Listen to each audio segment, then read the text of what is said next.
Pet malo yung Red Skull, Momo, no? Grabe, ang lakas, oh. Ayan, magbabanatan na sila ng tala. Ayun, sinakmal yung tala, kawawa yung tala. Laglag. Sa bunga nga mo, Momon. Yari.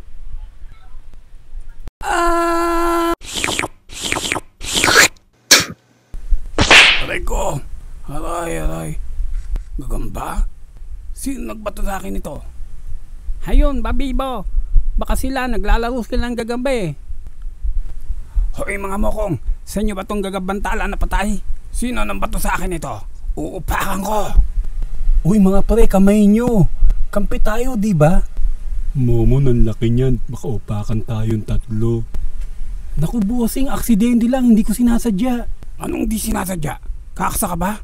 Naku, Boss Babibo, hindi ako kakasa sa'yo. Laki-laki mo eh. Gusto mo, daanin na lang natin sa gagamba.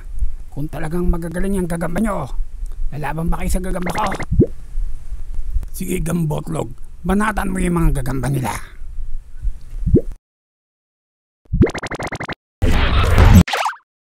Momon, di nakaporma si Red Skull. Anong gagawin natin? Boy, Babibo, kung talagang matapang yung gagamba mo, hintayin nyo kami, hanapin namin yung magagaling namin gagamba. Anong kailangan kong gawin